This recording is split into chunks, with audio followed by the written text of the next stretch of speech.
Berpikir-pikir lagi mau nanya apa. Siap, monggo Mas.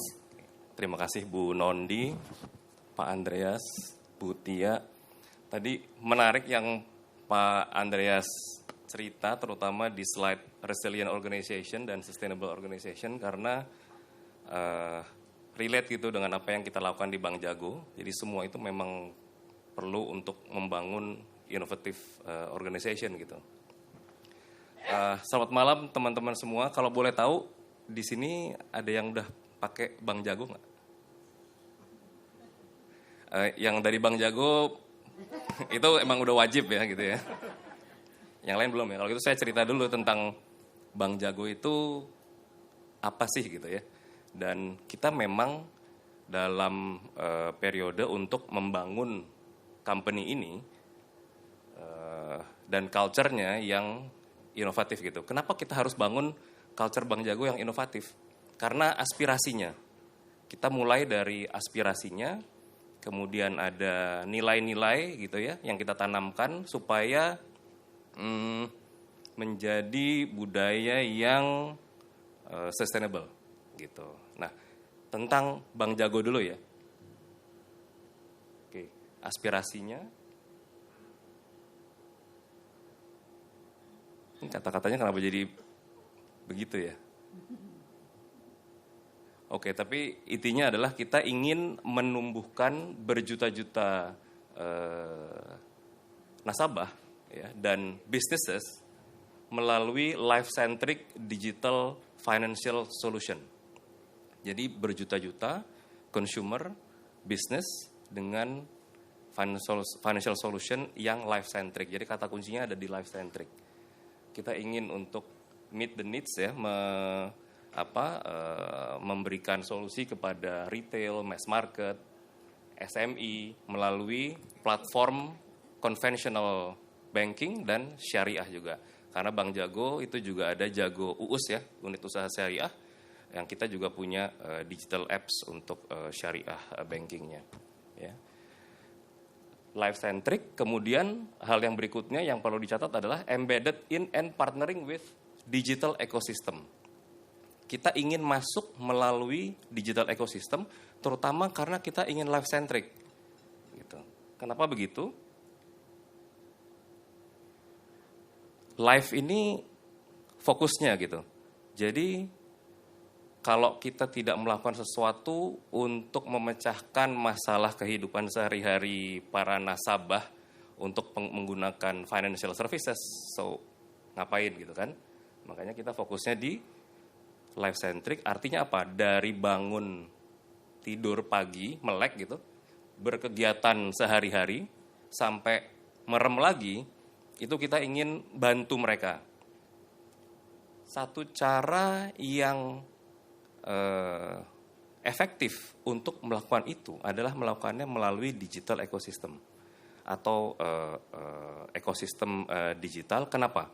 Karena di situ sudah ada user base-nya, sudah ada use case-nya, sehingga kita bisa tahu, oke, untuk segmen ini yang dia lakukan itu apa gitu. Kalau kita misalnya teman-teman pakai Gojek, aplikasi Gojek gitu ya, mau beli makanan, apa yang dilakukan di situ gitu, atau mau bayar sesuatu payment pakai GoPay-nya, baik di aplikasi Gojek atau di aplikasi lain gitu ya, apa sih kesulitan yang ada di situ gitu, ya, kira-kira begitu.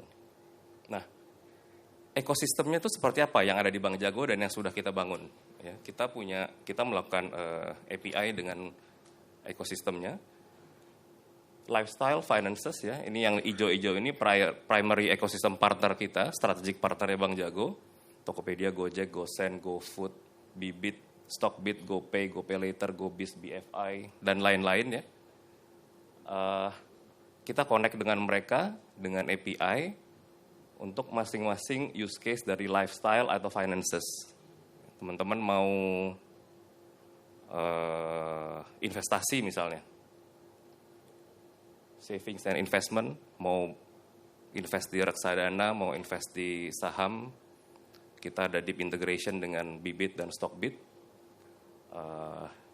atau payment misalnya dengan GoPay, Kantong Jago. Jadi di Jago tuh ada sebuah fitur namanya Kantong Jago.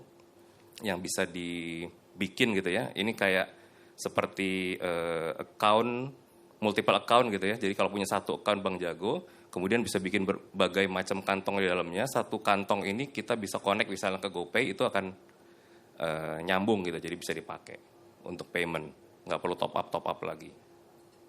Ini kira-kira seperti ini ekosistemnya yang ada sekarang. Oke, ini adalah main benefitnya, yaitu kita fokus di mana aja. Kita fokus di transaksi, save, invest, budget and track dengan fitur-fiturnya. Ya. Yang terakhir itu Kris ya, bukan QRIS. Krisnya Bank Jago sudah aktif gitu. Walaupun sebelumnya juga bisa pakai Krisnya GoPay. Karena sama aja gitu ya, nyambungnya kalau ke kantong Jago nyambungnya, tapi sekarang di Jagonya sudah ada Krisnya sendiri. Oke, kira-kira ini yang perlu dibangun oleh Bank Jago. Sehingga dan dunia digital ini pace-nya itu, Pak Andreas tadi cerita, speed cepat sekali, ambigu gitu ya. Apalagi inovasi digital itu gampang di-copy, Pak. Kita mikir panjang, jauh gitu ya, kita launch beberapa bulan kemudian, kompetitor udah bisa bikin juga. Gitu. Karena idenya yang penting. Ya, semua engineer bisa coding, bisa bikin fitur serupa, tapi idenya seperti apa itu yang sulit, sehingga perlu innovation. Nah, cara untuk membangun budaya inovasi itu macam-macam, multidimensional. Di sini saya mau kasih satu contoh aja. Salah satu hal yang kami lakukan di Bank Jago adalah melalui organisasinya, melalui cara kerjanya, sehingga tim yang harus melakukan inovasi itu memiliki mendapatkan lingkungan di mana mereka aman untuk melemparkan ide, untuk beriterasi, untuk bereksperimen, ya, dan menghilangkan hierarki birokrasi. Karena hierarki dan birokrasi bisa jadi bottleneck. Speednya nanti nggak dapat gitu ya. Dan dalam hierarki dan birokrasi itu kadang ada pihak-pihak yang tidak begitu mengerti apa yang dibicarakan oleh si pencetus ide gitu, sehingga bisa ide itu dalam perjalanannya, dalam jalur hierarki itu ya, ide itu bisa mati. Nah, ini lewat organisasi dan cara kerja kita usahakan supaya itu tidak terjadi. Oke. Let's put purpose and values into practices. Jadi kami mulai tadi dari aspirasi itu visi ya.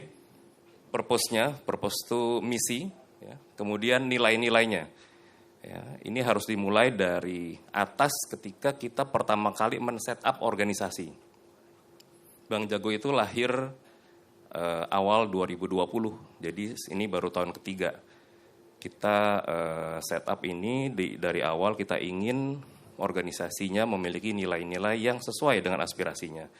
Jadi kita pilih waktu itu values-nya, satu life centricity, sesuai ya dengan yang tadi ya, kita ingin membantu keseharian nasabah gitu ya. Kemudian fearless creativity. Di Bank Jago itu kamu perlu kreatif, tapi mesti berani untuk mengemukakan kreativitas itu, gitu ya. Berikutnya adalah empowered agility dan purposeful growth. Karena kita ingin membangun lingkungan untuk tumbuh tadi di depannya, untuk nasabah dan juga untuk talent yang ada di Bank Jago. Ya, purposeful growth, empowered agility, di mana semua orang itu di-empowered untuk bisa mengambil keputusan sendiri, tentu yang sesuai dengan bidangnya dia, dan mereka pasti akan bekerja di tim ya, berkolaborasi. Keputusan itu bisa diambil langsung di tempat ya. Kita bangun yang namanya self-organizing team. Oke. Jadi ini nilai-nilainya. Tadi saya sudah cerita apa yang mau dibangun gitu ya. Way of working, customer centricity, ya, mulai dari atas, jadi leadership-nya itu juga ya, Pak Andreas tadi sempat singgung transformational leadership, itu juga perlu karena kalau tidak dari atas, leadership-nya tidak punya nilai yang sama, tidak belief yang sama, akan mematikan inovasi. Oke, jadi tadi udah ada values-nya, udah ada nilai-nilainya apa yang mau dibangun, kemudian untuk di dalam organisasi kami mendesain sebuah employee experience supaya apa yang dialami karyawan itu sesuai dengan nilai-nilai tadi, ya. Dan di sini saya mau kemudian cerita di salah satu bagian dari employee experience ini, yaitu di where I belong, ya, yaitu organisasinya itu mendukung mereka untuk berinovasi. Gitu. Lain kali kalau ada kesempatan, saya bisa cerita juga yang bagian lainnya gitu ya. Supaya apa? Supaya kita ingin para talent di Jago itu align, mereka tahu goalnya apa, karena mereka harus jelas, saya ada di sini, saya perlu bikin apa. Gitu. Authentic ini, you bring your authentic self and embrace other uniqueness, karena perbedaan itu memperkaya ide. Gitu. Sharper, kalau kamu punya growth mindset, ya, kamu belajar, kadang-kadang kamu gagal. Di Bank Jago, gagal itu nggak apa-apa, gagal itu bagus, jadinya tahu, oh kalau seperti itu tidak berhasil. Next time, we have to do it differently. Gitu. Impactful, perlu stay relevant, ya, dengan mendeliver day-to-day solutions yang sesuai dengan bidang yang kamu lakukan. Oke, jadi tadi ada purpose, values, apa yang dibangun, employee experience-nya supaya kita mau talentnya tuh begini. Ya. Nah, cara kerjanya gimana? Organisasinya gimana? Again, balik lagi ke nilai-nilainya. Kita menerjemahkan nilai-nilai yang tadi ke dalam bentuk organisasi supaya itu bisa terjadi di dalam organisasinya. Ya. Life centricity misalnya ya. Kalau life centric, kita punya objektif untuk mereka talent itu fokus on delivering values. Oke. Sehingga desain prinsipalnya adalah orang-orang itu diorganize sesuai dengan product areas atau customer journey. Ya.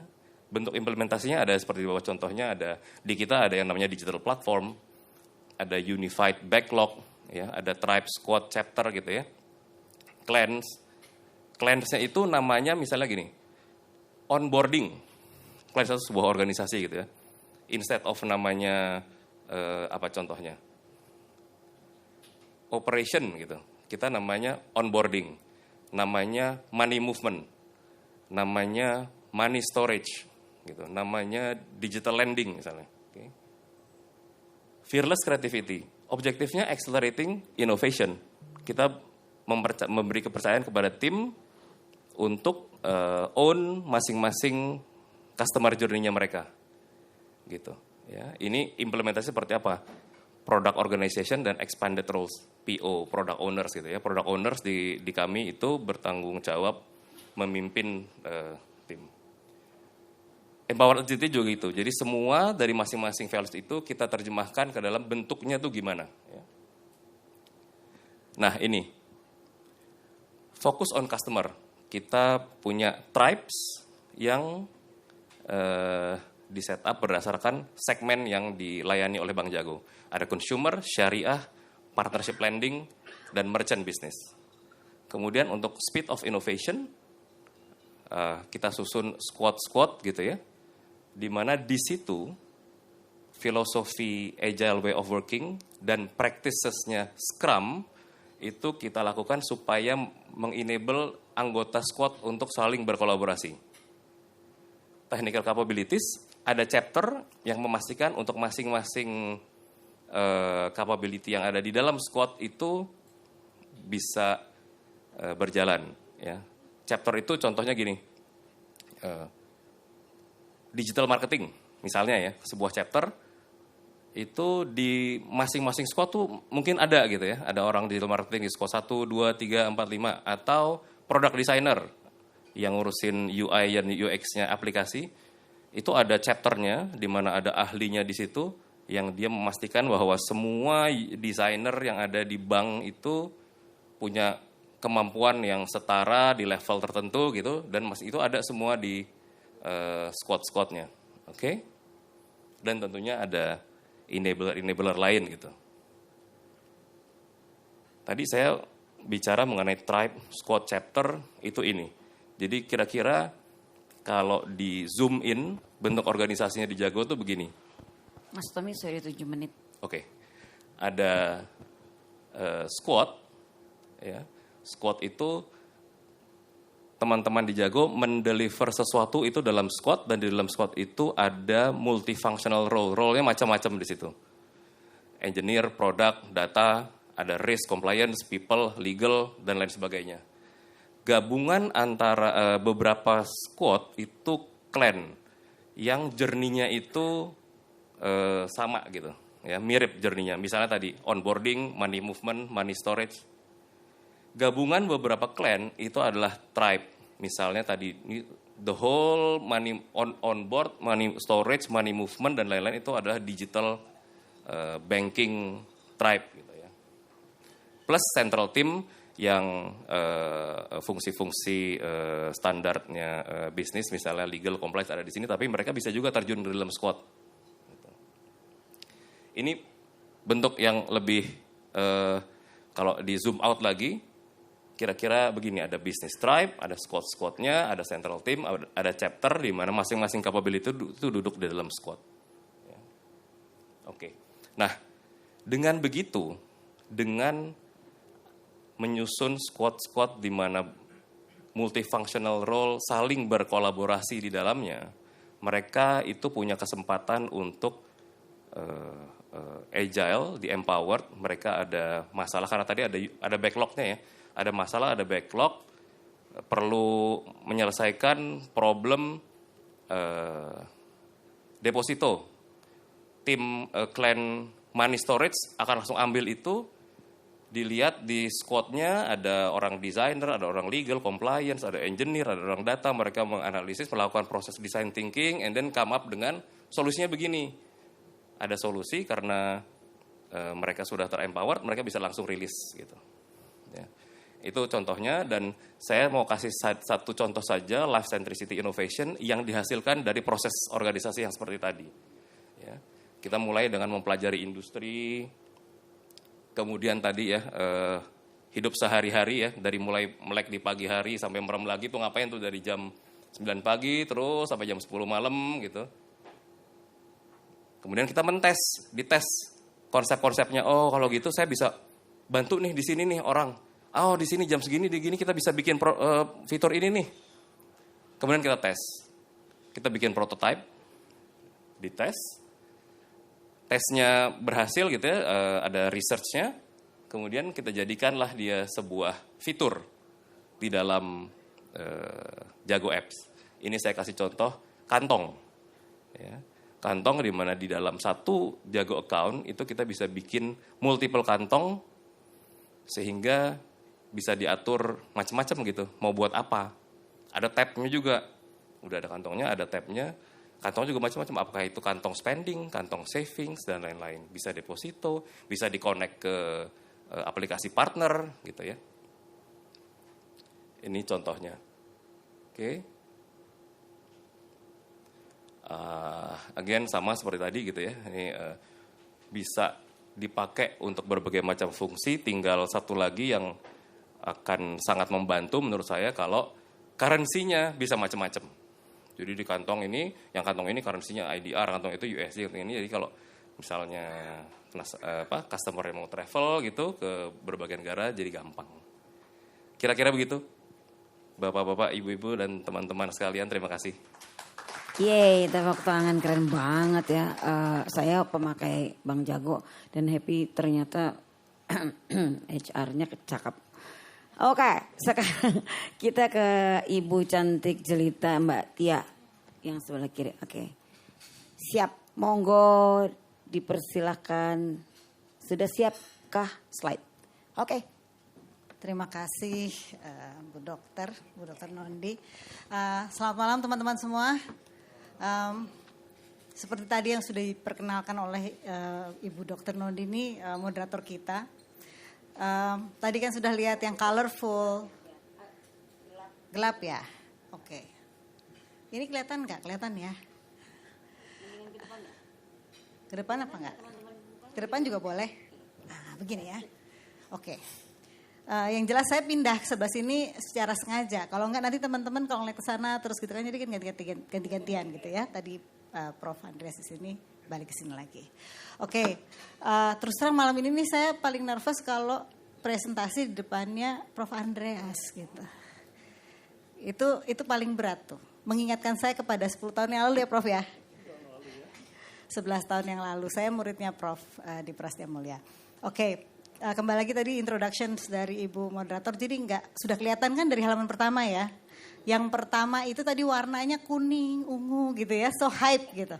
Sedangkan saya aja pakai baju hitam gitu kan ya. Terus presentationnya ya this is our standard presentations. Jadi saya harus minta izin untuk bisa memberikan presentasi pada hari ini tentu dengan format yang sudah standardized.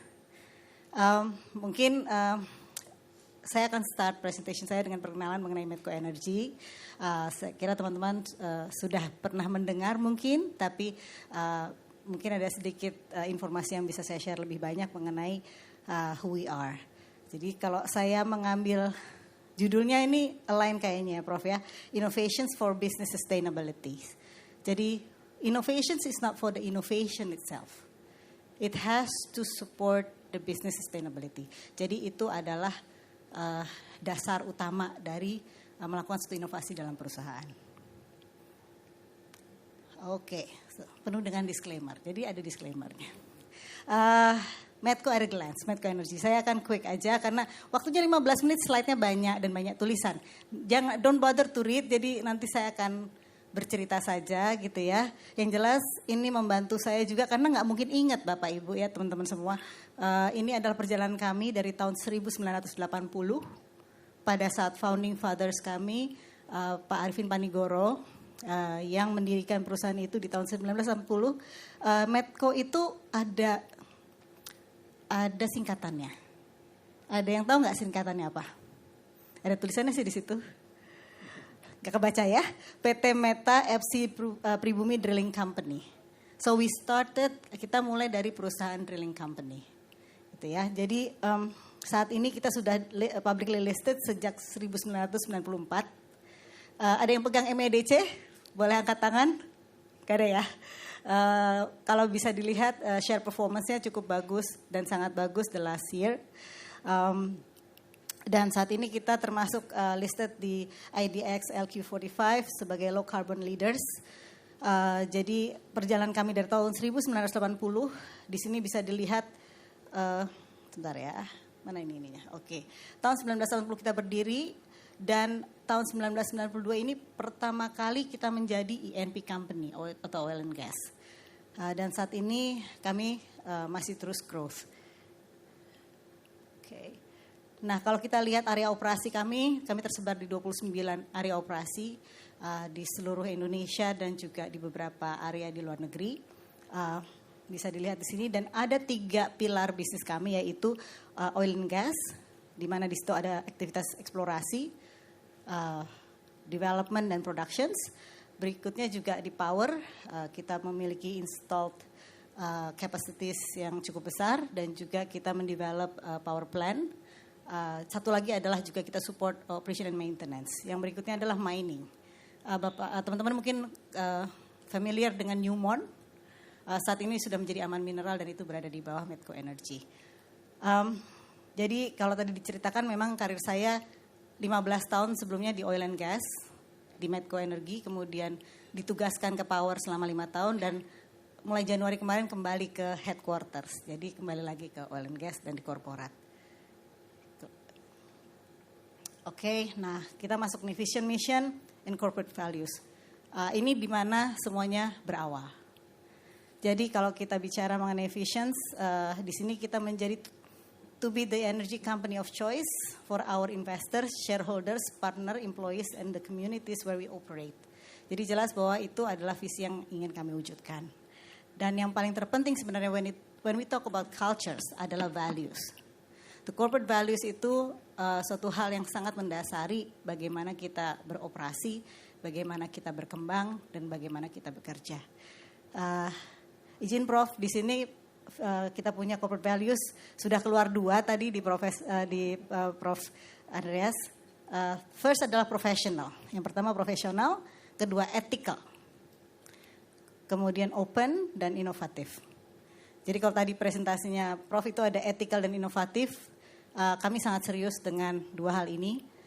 Values ini pertama kali dirumuskan dan di launch itu tahun 2004. Saya ingat sekali waktu itu kita rebranding.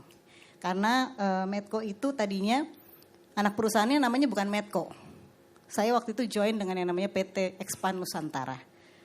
Walaupun sudah di bawah Medco, tidak di branding sebagai Medco. Mulai itu saya join tahun 2002. Tahun 2004 di rebranding dan kemudian merumuskan keempat corporate values ini yang sangat diwarnai oleh the founding fathers. Gitu ya. Jadi bagaimana ceritanya? Jadi presentation saya ini isinya cerita sebenarnya. Jadi mungkin tidak akan terlihat banyak details, tapi mudah-mudahan teman-teman bisa mendapatkan sedikit informasi dan juga cerita yang bisa diambil. So, where we are today.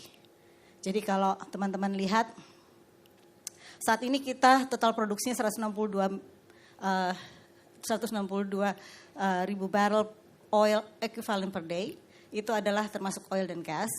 Kalau dibandingkan dengan produksi domestik kita, itu sekitar 800 ribuan. Jadi kita mengcover 20% dari produksi nasional.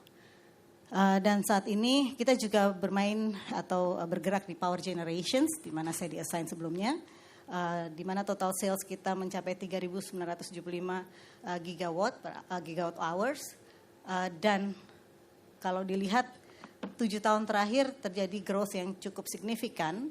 Nanti saya cerita kenapa growth-nya terjadi secepat ini. Dari 1.943 orang atau talents yang ada di kita bertumbuh menjadi 4.684 untuk permanen dan direct hires. Dan itu lebih dari 2 kali. Dan kalau ada satu, ini bocoran nih, siapa tahu ada yang mau beli share, hari ini lagi murah loh. Jadi bisa dilihat EBITDA kita tahun 2021 itu adalah 714 juta. Dan di tahun 2022 itu baru 9 months. 9 plus 3 itu di 1,232 billion dollars. Jadi ada growth yang cukup signifikan di tahun ini. Oke, so the context. Waktu saya dikontak, saya tanya, konteksnya apa? Ini bagaimana kita menghadapi pandemi, bagaimana 2 tahun terakhir yang terjadi. So this is the context. These are the context yang kita hadapi di Medco. Yang pertama is the global issues, ada climate change. Bapak Ibu terbayang nggak? Kita ini perusahaan energi. Most of our income dari fossil fuels. Kemudian ada pressure dari international, dari global. Ada climate change. Di mana ada suatu aspirasi di mana kita mau net zero emissions by 2050. Dan itu sudah dicanangkan juga oleh pemerintah kita. Jadi sebagai warga atau corporate citizen yang baik, tentu kita tidak bisa lepas dari konteks global yang ada tersebut. Itu challenge buat kita. Yang berikutnya, pandemi. Ini 3 tahun semuanya, the last 4 years mungkin ya. Pandemi itu semua orang mengalami. Menjadi lebih kompleks buat kami karena kami 24/7 operation. Kami tidak boleh berhenti beroperasi, tidak boleh berhenti berproduksi karena menyangkut hajat hidup orang banyak. Sehingga banyak cara yang harus kami pikirkan di situ dan di mana semua orang masih belajar. Kita tidak punya referensi yang pasti ini bisa, gak bisa. Nah jadi itu konteksnya pada saat itu. Berikutnya kita bicara mengenai, ini maksud harusnya ke bawah ya, inovasi untuk business sustainability. Untuk kita growth itu seperti kita tahu ada 2 tentunya. Satu organic growth, yang satu lagi inorganic growth. When we talk about organic growth, we have some activities yang harus kita lakukan supaya kita bisa terus survive dan bisa berkembang sebagai perusahaan.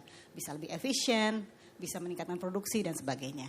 Sedangkan inorganic growth kita melakukan akuisisi seperti yang ditulis di atas, melakukan 2 significant asset acquisitions, yaitu Ophir International di mana kita akuisisi Ophir, the whole Ophir secara global, head office-nya ada di London yang kemudian sudah kita relocate. Berikutnya adalah ConocoPhillips Indonesia. Jadi pada tahun 2016 saya ditugaskan untuk melakukan akuisisi dari sisi HR dan business support untuk ConocoPhillips. Waktu itu ada salah satu aset, jadi dibagi 2 ConocoPhillips Indonesia, yang Natuna dan juga yang koridor. Jadi Natuna saat itu ingin mengkeep yang koridor aset, yang Natuna dirilis. Kemudian kami mengakuisisi yang Natuna tahun 2016. Kemudian pada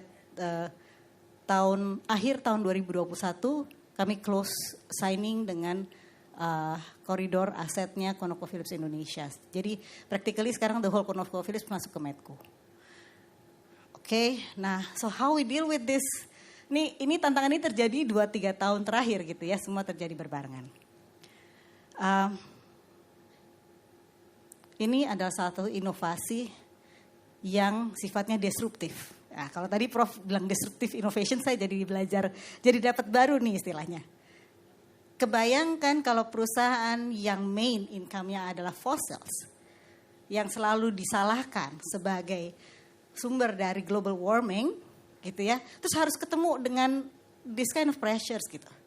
Jadi kami tentu mempunyai partner-partner yang memiliki ahli di bidangnya, tapi kita harus bergerak cepat.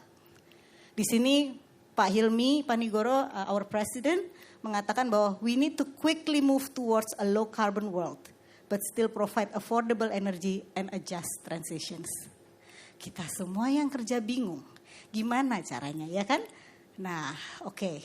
So this climate aspiration is actually give us the corridor, memberikan kita suatu path supaya kita bisa berjalan menuju itu dan menghadapi tuntutan global yang tidak bisa dihindari sama sekali. Jadi ada 3 main strategi. Mengurangi emisi. Ini saya kira semua perusahaan juga mendapat pressure untuk melakukan ini apabila memiliki lenders atau financial lenders lah atau memiliki kredit atau memiliki hubungan finansial dengan lembaga internasional. Itu biasanya ada pressure untuk hal ini, untuk meet dengan climate aspirations yang ada. Jadi kami sudah mencanangkan climate aspirations tahun berapa ya Mbak ya? Mbak Asta, 2021 ya? 2020 ya, climate aspirations itu, di mana 3 strategi utama, mengurangi emisi, transisi ke low carbon energy, dan manage emerging physical climate risk. Kalau kita lihat salah satu contohnya, transition to low carbon energy, Medco Power menjadi vehicle utama bagi Medco Energy untuk moving towards that directions. Jadi dengan berkembangnya Medco Power, di mana kita fokus pada green energy, maka itu membantu untuk melakukan transition ini. Saya berikutnya, nah pandemik. Apa yang dilakukan perusahaan yang harus buka 24 jam, 7 hari seminggu, nggak boleh WFH. Kalau WFH nanti nggak flowing gitu gas sama minyaknya. Kita punya kru beribu-ribu yang harus bisa dimobilize. Maka ada 2 strategi utama. Hal pertama yang dilakukan tentu apa? Membuat task force, sama kayak pemerintah. Karena kita sama-sama belum punya experience apapun mengenai hal ini. Task force ini membuat kita mencoba untuk lebih kreatif mencari solusi dan kita membagi dalam 3 area utama. Yang pertama, COVID Preparedness Task Force. Jadi ini benar-benar interface dengan pandeminya. Yang kedua, Social Impact due to COVID-19 Preparedness Task Force. Jadi ini bagaimana kita memikirkan impact sosial di area operasi di sekitar kita yang juga nanti akan mengimpact kepada operasi kita eventually gitu ya. Kemudian yang ketiga, Work from Office Resumption Task Force. Nah ini task force yang dibuat untuk siap-siapnya nanti kalau balik lagi normal gimana ya, kan gitu ya. Karena waktu terjadi pandemi kan kita ada waktunya, kita harus tahu nih stagingnya bagaimana gitu. Kalau bicara di area operasi, itu jauh lebih kompleks lagi. Kita harus memikirkan bagaimana kita karantina, Kita harus memikirkan, saya tidak mau masuk ke area financial impact ya dalam hal ini, karena saya kira semua orang mengalami. Ini satu financial exposure-nya luar biasa. Tapi that's the thing that we have to do and that's the cost that we have to pay supaya tetap bisa produksi. Ini gambaran salah satu inovasi yang kita lakukan. Jadi teman-teman boleh lihat bahwa tidak ada company yang mungkin ada yang sama ininya itu ya sama gitu ya. Tapi setiap company pasti akan melakukan inovasi tersendiri gitu untuk menghadapi dan memanage stages dari pandemi yang kita lewati. Gitu. Saya hanya memberikan contoh ini. Dan ini pekerjaan orang sekampung gitu ya. Bukan tidak bisa hanya satu HR aja atau medical aja atau safety aja. Ini adalah pekerjaan orang sekampung berkolaborasi. So we collaborate to innovate. Nah ini contoh-contohnya. Ya saya kira saya go through saja. Berapa menit lagi Bu? Oke, I will go through fast. Oke, so ya, ini adalah dua aset besar yang kita akuisisi. Gambarannya ini koridor aset. Koridor aset itu aset yang sangat signifikan dari ConocoPhillips Indonesia. Jadi basically sekarang sudah tidak ada lagi ConocoPhillips Indonesia. Jadi sudah merilis semua asetnya. Dan kemudian masih ada yang exploration kalau nggak salah, tapi mereka tidak eksis sebagai PSC atau sebagai product sharing contract company. Kemudian berikutnya lagi adalah Ophir Asset. Ini sebelumnya Ophir Asset dahulu, kemudian baru koridor aset yang kita. Nah, kenapa ini menjadi suatu hal yang men-trigger inovasi? Karena di Indonesia juga di luar Pertamina ya. Pertamina itu berbeda karena mereka adalah BUMN. Dan cara akuisisinya agak berbeda. Jadi kalau boleh saya share yang punya kami aja ya. Jadi kalau kami itu akuisisi besar ini very significant. Dan yang sangat signifikan adalah kita mengambil perusahaan lengkap dengan seluruh resourcesnya atau talentsnya. So this is where the HR works. Jadi kebetulan my colleague adalah head dari proses integration ini. Saya terlibat dulu mengepalai integrasi yang tahun 2016. Jadi proses integrasi yang ini juga ada experience yang sudah bisa diperbaiki dari sebelumnya. Dan konteks company jauh lebih besar, kunci-kuncinya adalah, gitu ya. Change management itu harus partisipatif. Change management itu tidak bisa top down. Jadi harus ada proses untuk meng-engage stakeholders, baik di dalam maupun di luar perusahaan. Kenapa? Karena kalau di dalam dan di luar tidak di-manage, yang di dalam tidak happy, dia akan keluar.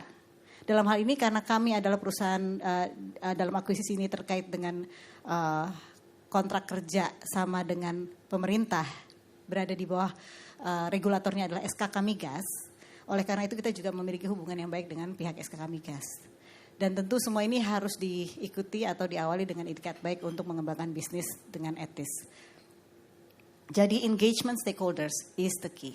And this is where the HR sebagai change management champion bisa bekerja dengan baik dan bisa memastikan bahwa integrasi ini terjadi dengan smooth.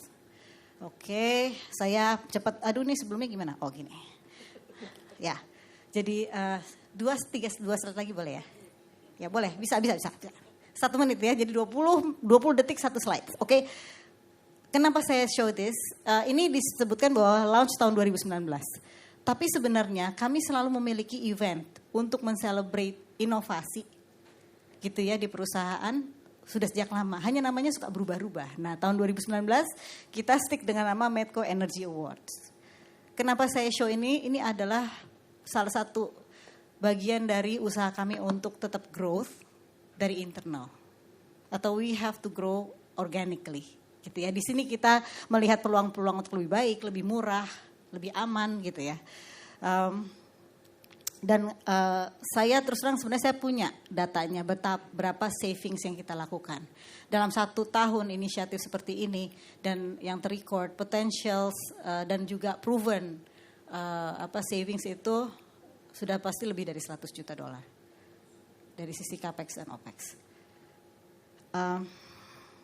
Next, ini juga saya harus cerita sedikit mengenai Medco leadership behaviors. This is our effort to keep the culture and also to nurture the culture of innovations. Jadi kami melaunch yang namanya Medco Leadership Behavior, itu salah satunya adalah juga nurture inovasi atau innovation culture.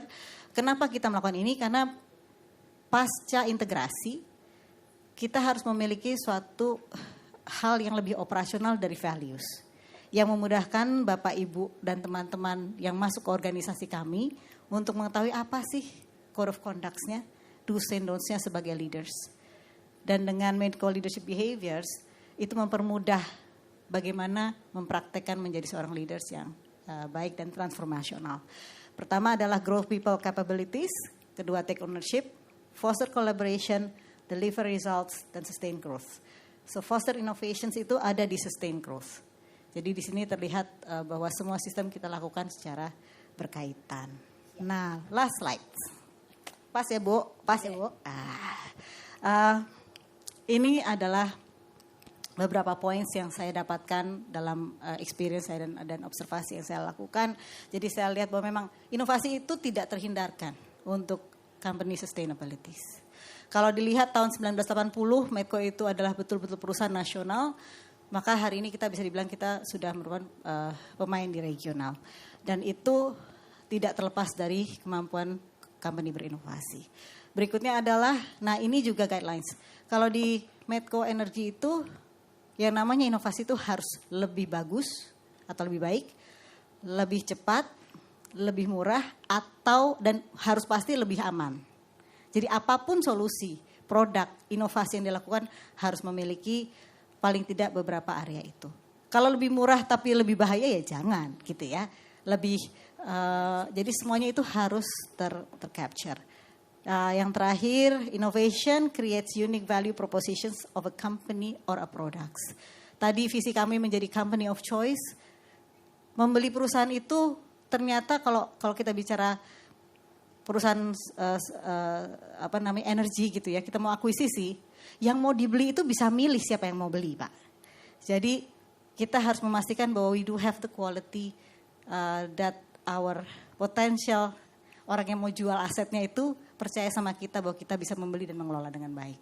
So again, I close the presentation dengan Peter Drucker. Ini saya tahu ini kontroversial, ada yang setuju ada yang enggak, tapi saya tetap setuju bahwa innovate or die. Thank you. Yay. Interesting ya. Kalau ngomongin Medco, kebetulan yang diomongin tadi kita sendiri sangat dekat dengan Medco karena kebetulan saya giat vaksinasinya Medco pasti ikut dan jadi saya bekerja sama dengan dokter-dokter di kliniknya tuh diajak terus untuk giat vaksinasi. Hebatnya pedulinya tadi dengan lingkungannya ternyata nggak cuman giat vaksinasi untuk internal karyawan. Jadi seluruh jagat raya yang ada di daerah Ampera, Cilandak, DLL itu semuanya boleh datang. Bahkan kemudian karena waktu itu kita sempat mencari juga teman-teman di klinik Media Group waktu itu belum selesai. Jadi anak-anak Media Group kita bawa juga ke sana, terima kasih loh. Oke, kalau Bang Jago ya, jadi tadi udah didengarkan yang Bang Jago itu adalah new company yang startupnya inovatif banget and so on and so forth. Dan company-nya tuh kesannya baru. Tetapi very fast and rapidly change. The change is different ya Pak ya. Ada yang small change, big change, sama yang tadi disruptive atau explosive change gitu ya, inovasinya. Nah sekarang kalau ada pertanyaan, monggo silakan. Waduh 5, 6, 7. Berapa sesi Rio? 2 sesi. Yang pertama berapa pertanyaan? 3. Yang pertama 3 pertanyaan. Tadi yang udah ngacung duluan sebelah pojok paling serius. Kamu udah pasti nomor 1. Nomor 2 yang baju biru. Nomor 3 yang situ dulu ya. Bapak itu udah kasihan banget. Bapak itu dulu ya. Nanti Bapak yang kedua ya Pak. Oke siap.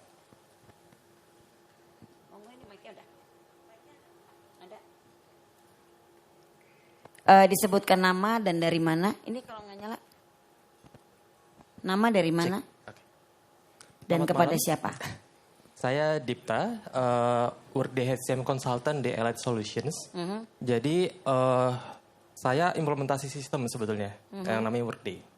Nah, apa yang terjadi dalam 3 tahun 4 tahun terakhir adalah memang banyak orang-orang yang kemudian beralih ke cloud system, terutama 2021 2022. Nah, tapi kemudian di semua klien kami, bahkan di Hong Kong, Singapura, Thailand, Indonesia, ada isu untuk yang blue collars. Jadi mereka susah sekali untuk menerapkan teknologi. Nah, bagaimana caranya, mungkin ada tips, bagaimana untuk menerapkan innovative culture ini, terutama untuk yang teknologi, untuk blue collars. Gitu. Saya belum tahu untuk ini mungkin dari Medco kali ya, lebih cocok ya. Siap. Saya nggak tahu. Oke, langsung dijawab dulu ya. Monggo Mbak. Blue collars katanya sistem. Salah satu hal yang kita lakukan, inovasi yang terkait dengan blue collar, di mana tidak fokus pada office workers gitu ya.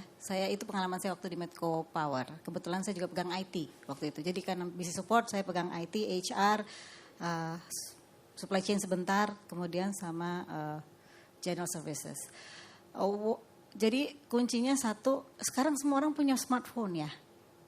Ya kan, hampir semua punya smartphone. Jadi kebetulan kalau sudah pekerja di daerah kami gitu ya, hampir semua Pak punya smartphone. Jadi we use the tools yang memang bisa digunakan. Dan dengan menggunakan clouds itu kan sebenarnya juga membuat secara IT securities lebih bagus. Karena dia bisa isolate. Apa yang kita lakukan waktu itu adalah membuat reporting system untuk safety. Jadi satu hal, kalau bikin suatu aplikasi atau suatu advancement di teknologi, you make sure bahwa memang ada value added sama signifikan buat perusahaan dan buat orangnya. What's in it for me-nya ada. Jadi tiap pekerja di operator, technician, mereka punya KPI untuk mensubmit safety card. Biasanya kan di kartu tulis gitu ya Pak ya. Nah, sekarang enggak. Kita bikin aplikasi yang jadi kalau misalnya ada sesuatu di foto, langsung bisa masuk dalam reports. Itu dari sisi integrity reportnya juga kuat. Dia harus jadi orang setiap employees itu yang punya smartphone itu dia bisa bisa mengkey-in dia punya employee numbers dan sebagainya. Kalau yang tidak punya smartphone itu ada beberapa station memang disediakan gitu ya. Tapi yang jelas di situ that technology itu sangat meningkatkan safety culture. Jadi jangan pernah punya teknologi just for the sake of the technology itself. Itu aja sebenarnya yang penting itu. Jadi penting what's in it for the company, what's in it for the person. Buat dia enak sekali gitu. Nah, itu pun di office, itu bisa ditingkatkan juga gitu. Di office itu tadinya kalau orang staff administrasi misalnya gitu ya, gak peduli sama safety, gak peduli, ya kan? Padahal kita mau improve safety culture, itu harus di mana-mana. Gara-gara ada itu Bu, kalau ini Prof ini cerita beneran nih, Mas Tommy juga. Kalau ada teman yang kesandung, nomor satu bukan ditolongin, difoto dulu gitu ya, difoto, dilihat oh ini housekeeping issues gitu dilaporin. Nah ini jokesnya, tapi basically bahwa teknologi itu harus, jadi gini, kenapa ya blue collar harus pakai teknologi itu misalnya? Why they have to embrace the technology? So you need to build the business case atau the reason why-nya gitu. Itu sih. Iya, artinya tujuannya purpose untuk apa? Banyak yang pakai sekarang untuk absensi juga, walaupun itu blue collars ya. Mereka bisa langsung absen di situ, nggak lagi dong ceklok-ceklok, kebayang nggak sih ceklok ya. Terus kemudian mereka bahkan bisa memasukkan program kerja mereka sehari-hari sehingga bosnya bisa approve on the job itself gitu. Nanti dulu ya, nanti lewat dulu. Oke, good. Next ya, Bapak berbaju biru. Dari mana, sebutkan, dan kepada siapa? Ya, thank you. Nama saya Karyana, saya alumni Prasmul, reguler 15. Saya mewakili dari perusahaan pribadi, kami perusahaan edukasi di financial literacy dan entrepreneurship.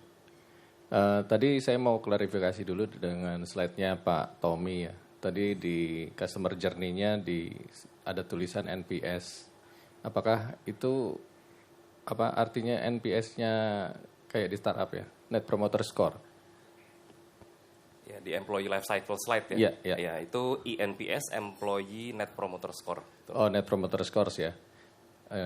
Ini kan istilahnya startup ya Pak ya. Dan kalau ada Net Promoter Scores kan artinya mungkin akan menyinggung juga dengan lifetime value. Nah, ini kalau tapi itu kan konteksnya untuk customer. Lah, ini kalau untuk untuk karyawan,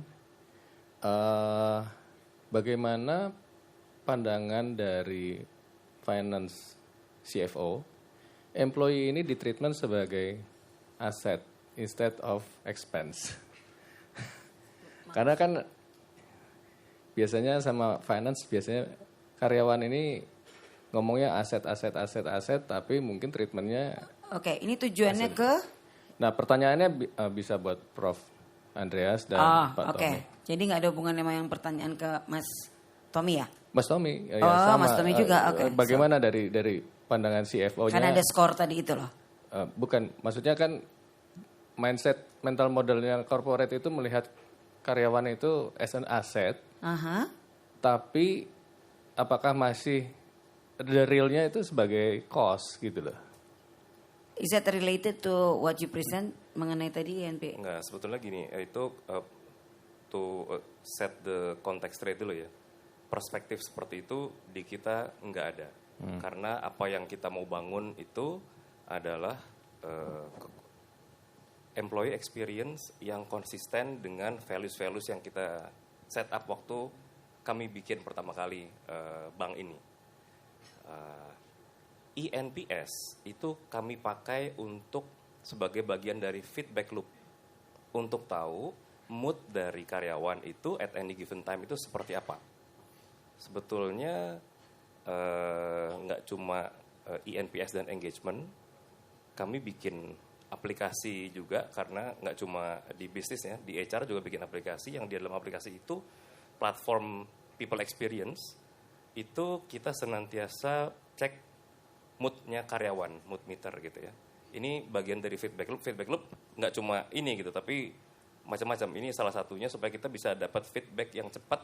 Oh lagi begini nih di segmen mana. Jadi kita bisa tahu, oh kalau gitu mungkin leadernya mesti turun ke lapangan ngapain gitu ya. Gitu konteksnya dengan INPS tadi gitu ya. Cukup menjawab ya. Kalau di HR kan sebenarnya makin lama karyawan itu di perusahaan, artinya kan dia mempunyai intangible assets yang makin berkumulatif kan, bahwa dia menjadi aset. Lah, dan kalau menjadi aset, pertanyaannya tadi apakah dari sisi finance itu masih treatmentnya sebagai cost? Karena kadang-kadang kan kalau misalnya bagaimana antisipasinya kalau misalnya karyawan itu harus pensiun, kan begitu. Dan what the company have to do to maintain the assets. Karena kan kalau yang tercepat kan bajak membajak. Ini agak terlalu meluas. Nanti Pak Andreas mungkin bisa kasih. Baik, ini pertanyaannya baik sekali karena ini berhubungan sama knowledge management ya. How to keep the knowledge. Jadi tacit knowledge dan explicit dari karyawan itu disimpan, di store. Store itu bisa di database, bisa di karyawan yang lain, bisa di portal ya, ada portal-portal. Ini yang menjadi isu pertama, how to keep the knowledge kalau dia misalnya keluar atau. Tapi banyak perusahaan yang transaksional ya. Dikuliahin nanti kalau keluar membayar 3 kali lipat malah untung perusahaannya ya. Perusahaan yang baik, they don't think about reimbursement. You dikuliahin kalau memang tengah jalan keluar ya silakan. Artinya perusahaan itu ya sudah itu resiko ya. Oleh karena itu siapa yang disekolahkan itu sudah melalui saringan performance, saringan kesetiaan. Tetapi ini isunya knowledge management. Mungkin kali kita buat seminar mengenai knowledge management, how to keep the knowledge of all the employees in a explicit way sehingga bisa ditularkan ke yang lain lewat yang dinamakan succession planning. Mohon maaf di Indonesia itu succession planning masih lemah. Kedua, kompetensi dari para pemimpin seringkali hanya dilihat kompetensi mengajar atau kompetensi melakukan bimbingan, tapi jarang dituliskan yang disyaratkan kompetensi develop others. Develop others itu kalau level manager harusnya 5 misalnya. Banyak yang levelnya masih 4 atau bahkan 3. Tapi sudah dipromot karena nggak ada pilihan. Sebenarnya nggak apa-apa, itu banyak dilakukan perusahaan, tapi setelah itu harus diberikan fast track training supaya kompetensi develop others-nya itu ada. Setelah itu disimpan dalam bentuk yang disebut dengan knowledge management. Organisasi harus mengaplikasi yang kita namakan learning organization. Mungkin singkat itu dulu, tapi next time we will tetap discuss. menjadi aset artinya ya.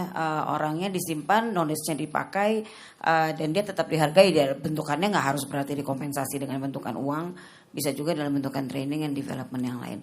Next tadi Mas siapa? Ya, monggo yang baju. Ya, mic-nya itu yang batik. Ya. Selamat malam teman-teman semua. Quick one aja. Kalau boleh 2 pertanyaan, nama saya Gerard dari Sinar Kenapa Mas dua ya? Mining. Satu dulu. Yang itu belum loh, nanti Oke. loh. Menarik untuk Bang Jago kreatif ya, dan kelihatan kreatif. Tapi kan Bang Jago di financial industry dan OJK-nya ini kan benar-benar ngelihat banget how you manage the OJK regulation, tapi karyawannya harus tetap kreatif. Itu sih. Oke. Itu aja. Pengen yang lain lagi tapi ya. Nanti yang lain langsung Oke, aja. thank you. Oke, Iya. silakan. Iya, satu di dalam squad itu termasuk ada teman-teman dari compliance, dari legal, dari risk ya. Karena walaupun kita harus innovate, kita tahu juga aturannya itu harus bagaimana gitu. Interpretasi dari aturan itu bisa macam-macam ya. Dan itu dibantu oleh teman-teman yang langsung duduk di squadnya, sehingga cepat tuh diskusinya antara orang produk, orang desainer, engineer, bisnisnya, tim acquisition, compliance gitu. Jadi itu salah satu caranya supaya kalau ada sebuah ide inovasi dilakukan dites, termasuk dites dari sisi apakah dia bisa masuk ke dalam aturan-aturannya OJK gitu. Pakai sistem Scrum tadi kan katanya Mas, jadi nggak pakai nunggu lama-lama gitu, langsung diketahui dan bisa dites langsung. Jadi kalau ada knowledge ganti nih ternyata aturannya udah langsung tahu, nggak pakai nunggu cek legal dulu, legal abis legal gitu, nggak gitu ya Mas ya, langsung kumpul jadi satu. Oke, thank you pertanyaannya, nanti kan nanya langsung aja. Oke, ini udah 3 pertanyaan 1 sesi ya Mas Rio. Mas Rio hilang. Ya, berarti kita masuk sesi 2. Berapa pertanyaan Rio? 2, 3 juga. 3 juga. Oke. Tadi Mas yang udah mengacung duluan adalah Mas yang itu. Tolong Mas krunya lari-lari pakai mic. Ya, silakan Mas. Oke, selamat malam semua. Sebelumnya perkenalkan, nama saya Rizky dari Tokopedia. Gengnya dia. Iya. Dan kebetulan juga saya ingin bertanya ke Pak Tommy, Mbak, terkait tentang implementation way of working. Di bagian slide way of working tadi dijelaskan ada 3 value: life centricity, fearless creativity, and empower agility.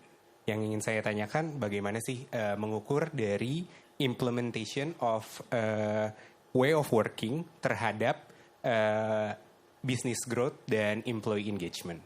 Berikut pertanyaan saya. Terima kasih. Ini pinter-pinter banget yang nanya ya. Oke, way of working-nya itu kita sudah aplikasikan dalam bentuk agile scrum practices gitu ya. Jadi bagaimana mengukurnya terhadap business outcomes itu hasil dari Scrum practice itu di dalam squad, apa yang dia keluarin gitu, outcomes-nya apa, sesuai nggak sama goals yang sudah di setup sebelumnya. Di slide yang lain lagi saya tulis di situ ada unified backlog. Jadi goals-nya kita pakai OKR, dari corporate OKR itu turun ke masing-masing tribes OKR, kemudian masuk ke sebuah single backlog di mana ini sudah melalui proses prioritization dan lain sebagainya ya, yang harus dibangun untuk ini gitu. Nah, ini kemudian masing-masing clan dan squad itu akan ngambil backlog tersebut, kemudian mereka akan melakukan scrum practices untuk menghasilkan produk. Nah, produknya ini apakah sesuai dengan goals yang di-set sebelumnya atau tidak, itu jadi kita ngelihatnya gitu. Dan kemudian kalau ke level yang lebih tinggi lagi gitu ya, ke bisnis objektif, itu harusnya sudah ada di bagian ketika kita menerjemahkan itu ke dalam prioritas. Apakah prioritas ini masuk ke corporate OKR atau tidak? Gitu. Jadi itu nyambungnya gitu, dari atas ke bawah, kemudian bawah ke atas lagi gitu. Semoga menjawab ya. Terima kasih Pak. Oke, cool. Satu lagi. Ya. Oh, ada satu lagi ya. Tunggu ya Mbak, yang emasnya dulu. Sip. Oke, halo selamat malam Bapak Ibu. Semua Malam. perkenalkan nama saya Alvin dari BAT Indonesia. Mau bertanya kepada Prof. Andreas. BAT. Iya, British American Tobacco. Oh. Oke, Mau- cool. Bertanya, Prof, tadi Prof sempat bahas terkait VUCA ya. Dan salah satunya adalah tolerance of ambiguity ya. Dimana muncullah sebuah slogan, kita kalau bisa dalam sebuah perusahaan tuh harus punya skill untuk tolerance to the ambiguity. Nah, kadang-kadang tuh hanya menjadi sebuah jargon. Dan akhirnya kadang-kadang kita juga bingung untuk implementasinya bagaimana. Apalagi kita dalam sebuah perusahaan, mungkin ada multi generasi ya, Gen Z, Gen Y, dan lain sebagainya. Sebenarnya pertanyaan yang mau saya tanyakan adalah, gimana sih cara ampuh untuk kita bisa lebih toleransi terhadap ambiguity, sehingga ketika kita taking decision, itu bisa tepat, cepat, di tengah dinamika sebuah perusahaan. Paling itu saja sih pertanyaan saya. Terima kasih. Selamat malam. Tahu aja ya nanyanya ke mentalis ya. Oke. Ambiguity itu nggak bisa dihindarkan, pasti ada. Kita harus menyatakan bahwa hidup itu penuh dengan ambiguity, penuh dengan probability. Hanya probability itu bisa probability matematis, bisa probability statistik, bisa probability yang lain. Jadi we have to live with ambiguity. Itu harus disadarkan, mindset harus dibuat bahwa mereka itu menerima ambiguity. Yang penting adalah bagaimana respon ambiguity. Cara merespon macam-macam. Jadi orang yang takut, cemas itu tidak masalah, asal tidak berlebihan. Kalau cemas berlebihan namanya fobia. Harus dikirim ke konselor itu ya. Tapi kalau dalam taraf ringan tidak masalah. Memang perlu ada semacam ambiguity dan dia harus menerima. Ini perlu kita sosialisasikan karena ada ambiguity muncullah creativity. Nah, caranya bagaimana? Banyak perusahaan yang memakai yang dinamakan business intelligence ya. Dengan membaca jurnal, melihat kadang-kadang ada yang dikirim. Dulu ada salah satu perusahaan mengirim 3 karyawannya ke Amerika untuk masuk keluar mall, untuk get the sense bagaimana mall itu yang menarik. Terus dia menemukan bahwa mall-mall itu ternyata untuk membuat ramai itu harus ada magnetnya. Jadi magnet perusahaan besarnya gitu ya. Nah ini kan muncul dari sesuatu yang ketakutan kalau mau, sekarang juga banyak ya, mall-mall kosong. Nah ini pertanyaannya, how to fill, how to make the mall alive again. Ini kan penuh ambiguity. Sekarang penuh, mungkin minggu depan, nggak tahu, atau tahun depan, kita harus menerima itu, kemudian kreatif. Proses kreatif ada macam-macam, nanti suatu waktu kita akan membahas teknik creativity. Ya, teknik creativity itu bisa muncul terutama kita membangkitkan subconscious. The subconscious power itu besar banget. Ya, banyak sekali itu. Siapa yang mengira bahwa sekarang ada salju di Jakarta kan enggak mengira, orang dulu enggak mengira. Harus minimal ke tetangga saya ke Kashmir untuk mainan salju katanya. Kashmir itu saljunya bagus ya katanya. Hari murah, bagus ya. Pemandangannya indah tapi belum dikenal di Indonesia cukup banyak. Tur ke Kashmir kan jarang ya, tetangga tapi ke sana. Artinya apa? Kita harus menerima ambiguity untuk kemudian melatih kreativitas. Kreativitas itu menurut beberapa konsep ada di belahan otak di sebelah kanan. Itu bisa dilatih, Pak. Bisa dilatih. Dan konteks inovasi pertama kan merenung, itu namanya orientasi, merenung. Kalau Anda melihat sebidang tanah kita merenung untuk apa? Terus muncul yang dinamakan inkubasi. Inkubasi itu bisa di kamar mandi, bisa waktu tidur. Ada kalau orang itu mencari, istilahnya mencari ilham gitu ya, ke kuburan, duduk di bawah pohon kemboja gitu ya, sambil menendangkan suatu nyanyian. Kemudian muncul yang dinamakan iluminasi. Nah iluminasi ini jawaban. Sebenarnya ada contoh beberapa perusahaan tapi mungkin saya enggak. menyampaikan pada Ya, hari ini. Jadi ambigu nggak apa-apa. Nggak apa-apa, tapi- emang itu proses untuk kemudian mencari lagi, tapi jangan ambigu terus ya. Kalau Itu namanya ambigu terus, galau. masalah. Jadi itu lo tanya creativity, justru Iya. di situ jawaban creativity Oke. dan inovasi. Iya. Terima kasih, Oke, Mas. matur nuwun, Mbak. Matur, nggih, matur nuwun. Mbak. Ya. Ini timnya Butia. Monggo. Selamat malam, nama saya Asta dari Medco Energi. Saya tertarik untuk mengetahui lebih jauh mengenai peran leaders di dalam inovasi. Mungkin pertanyaan pertama untuk Profesor Andreas. Kalau menurut Prof, atribut atau karakteristik leader seperti apa sih yang dibutuhkan untuk bisa mendorong inovasi di perusahaan? Kemudian untuk Pak Tommy, Kok dua ya? boleh nggak ya? Masih tentang leaders Boleh nggak? juga. Leaders di dalam inovasi. Karena saya tadi lihat kalau untuk Bang Jago ini kan empower agility ya. Jadi ada squad begitu. Mereka udah empower sekali. Nah terus leadersnya ngapain gitu? Perannya seperti apa? Itu sih. Terima Oke. kasih. Mau dijawab dulu sama Prof? Pertama, leader harus memberi contoh. Jadi apa memberi contoh itu yang dinamakan role model. Saya nggak tahu, ada banyak sekali contoh, misalnya sekarang lagi in sepatu kanan kiri warnanya. Tadi saya lihat di mall itu lewat, saya hitung ada 5 orang, sepatu kanan kiri beda. Bedanya tuh ekstrim ya. Bukan warnanya tapi sepatunya memang beda. Jadi dia luar biasa ya. Beda-beda betul ya. Tadi ada 5 orang saya lihat pakai sepatu yang betul-betul. Pertama, memberikan contoh, role model. Kedua, menciptakan yang dinamakan budaya inovatif. Penciptaan budaya atau nilai inovatif ada 2. Pertama itu artifak. Banyak orang ribut masalah artifak kan. Artifak betul penting, tetapi yang lebih penting menanamkan values inovatif. Artifak itu slogan-slogan ya. Tidak inovasi mati gitu ya. Tidak berkreatif pergi dari sini. Pokoknya inovasi itu dituangkan dalam slogan-slogan. Kedua, yaitu menanamkan values. Values itu bisa lewat storytelling. Salah satunya storytelling. Ini bahaya, storytelling tidak boleh salah dengan kenyataan. Kalau storytellingnya salah, itu sangat berbahaya. Kita mengatakan, rajin, pangkal pandai, pandai, pangkal kaya, kreatif, pangkal hebat. Terus malam tidur, Anda cerita sama anak Anda atau sama karyawan, itu tetangga sebelah SD itu tidak naik-naik. Harus 6 tahun, dia 9 tahun. SMP 7 tahun. Tapi rumahnya banyak. Makan aja ke Jepang. Minumnya ke Thailand, mandi di Hong Kong. Misalnya demikian. Storytelling yang tertanam, values-nya adalah tidak perlu sekolah itu ya. Jadi storytelling ke karyawan must also be very relevant dalam kaitannya inovasi dan kreativitas. Ketiga, menciptakan sense of urgency dari inovatif. Tadi contohnya, tidak innovate, you will die. Jadi, sense of urgency. Keempat, tentu ada pelatihan. Kalau bisa ada pelatihan mengenai inovasi, tapi harus user friendly ya. Tadi juga ada pertanyaan di situ, gimana blue collar pakai gadget.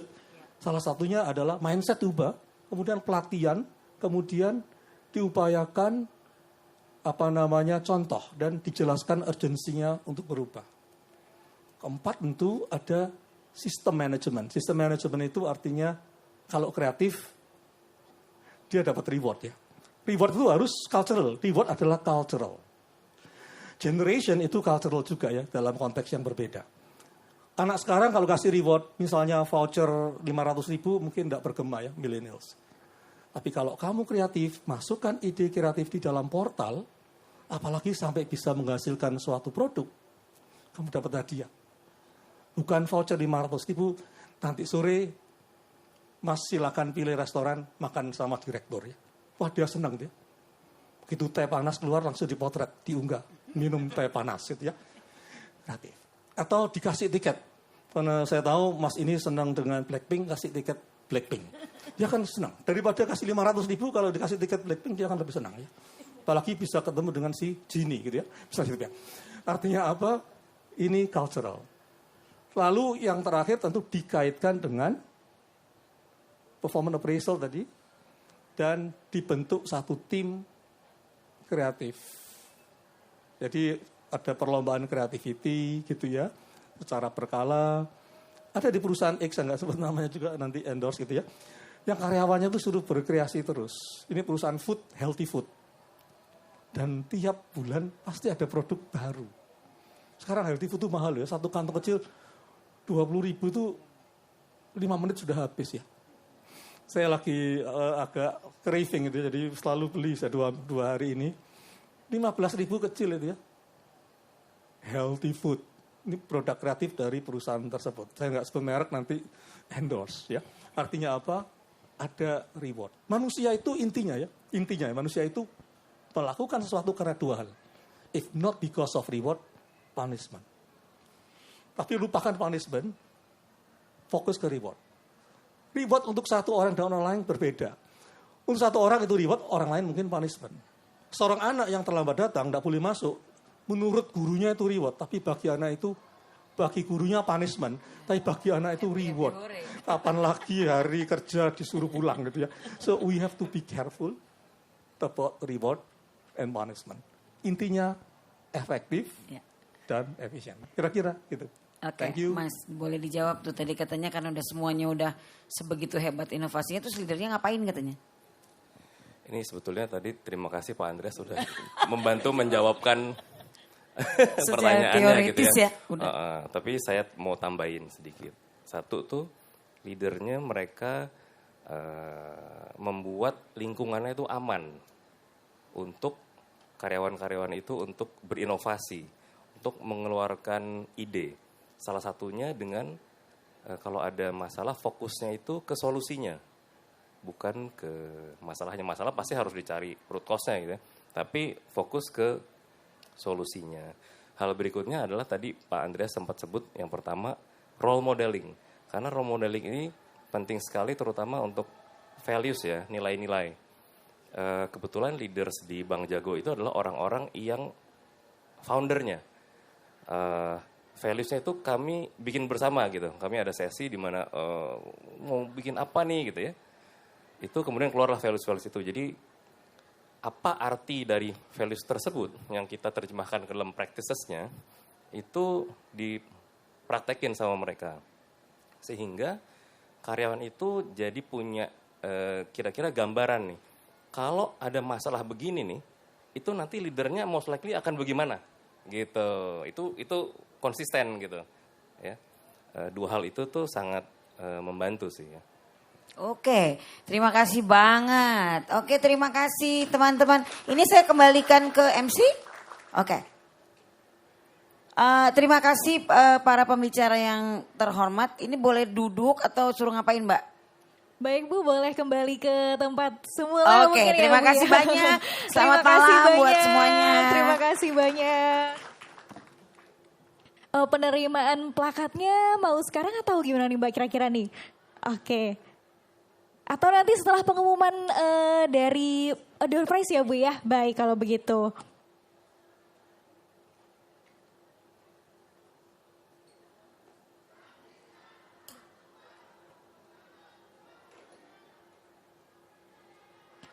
Baik Bapak Ibu sekalian, boleh berikan tepuk tangan sekali lagi untuk moderator dan juga narasumber kita malam hari ini. Saya rasa ini merupakan materi yang sangat menarik sekali ya, juga diskusinya juga sangat bermanfaat sekali. Gimana nih kira-kira, masih kurang panjang ya rasa-rasanya ya untuk diskusinya ya. Baik, karena waktunya juga sudah malam, sebelumnya juga kami berterima kasih banyak. Tadi sudah banyak sekali pertanyaan yang kami rasa juga sangat bagus-bagus begitu ya. Untuk bahan diskusi tentunya, dan seperti yang sudah saya sampaikan di depan tadi, bahwa perannya terbaik akan mendapatkan hadiah begitu. Nah untuk selanjutnya kami mohon berkenan juga kepada Ibu Dr.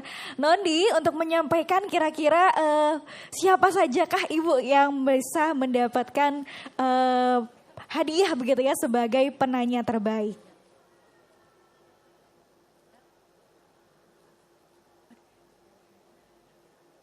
Tadi penanya pertama, karena paling berani kan nanya pertama. Terus Mas yang tadi mau nanya dua, Mas yang baju batik sama dua cowok-cowok ganteng yang terakhir nanya ya. Oke, sip. Baik kalau begitu kami Persilakan berikut hadiahnya. Baik, selamat. Semoga hadiah juga bermanfaat begitu ya. Nanti bisa dibawa pulang. Selain itu kenang-kenangan tentunya juga harapannya bisa memberikan manfaat. Baik, silakan diterima hadiahnya Bapak Ibu. Dan selanjutnya kita akan undi bersama begitu untuk door prize yang nantinya akan didapatkan. Di sini akan diundi secara langsung. Baik, boleh langsung diputar saja.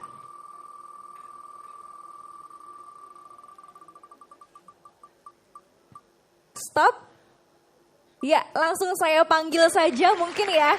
Ibu Rahma Zandra Yusar. Ada di sini? Wah, ada ternyata. Jangan-jangan satu tim nih dapat hadiah juga. Wah, kayaknya lagi hoki banget ya hari ini perusahaannya ya. Oke. Baik, kalau begitu dipersilahkan. Oh, masih ada satu lagi Mbak undiannya atau satu aja? Oh, satu lagi. Oke, baik. Silahkan, selamat Mbak. Satu lagi. Baik, di sini ada Nelvina Fitri Yuliani, Ibu Nelvina. Wah, baik. Satu tim juga jangan-jangan enggak? Oke, selamat hadiahnya. Kami persilahkan juga untuk maju sejenak ke depan untuk bisa menerima hadiah dari kami.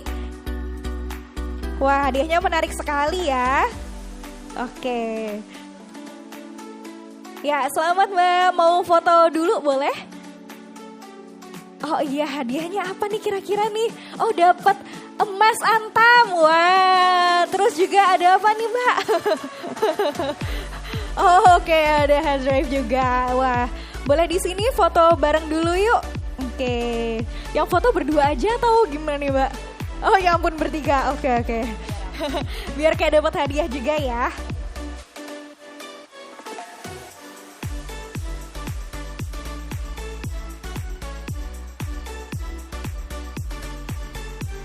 Terima kasih, selamat sekali lagi hadiahnya.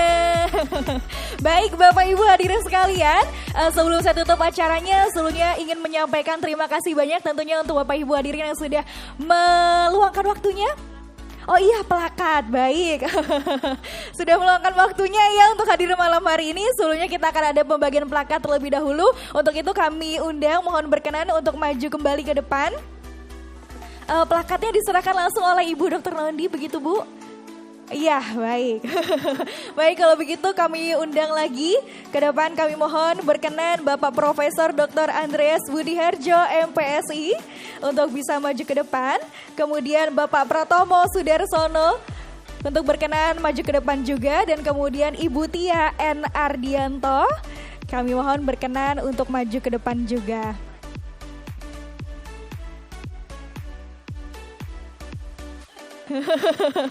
Baik, silakan Bapak Ibu. Ya, untuk diambil terlebih dahulu fotonya. Ya. Oke, mungkin bisa menghadap ke sebelah sana Bapak Ibu. Baik. Kami mohon berkenan juga Bapak Rudi untuk ke depan, Pak. Ya, akan foto bersama terlebih dahulu.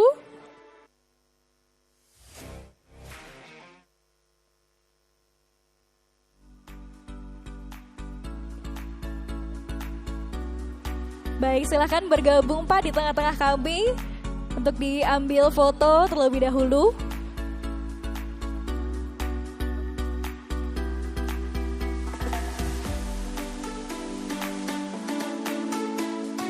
Ya, oke, baik, kami hitung ya Mbak ya di 3, 2, 1. Ya, oke. Sekali lagi 3, 2, 1. Baik. Oke, baik, terima kasih banyak Ibu, terima kasih banyak Pak.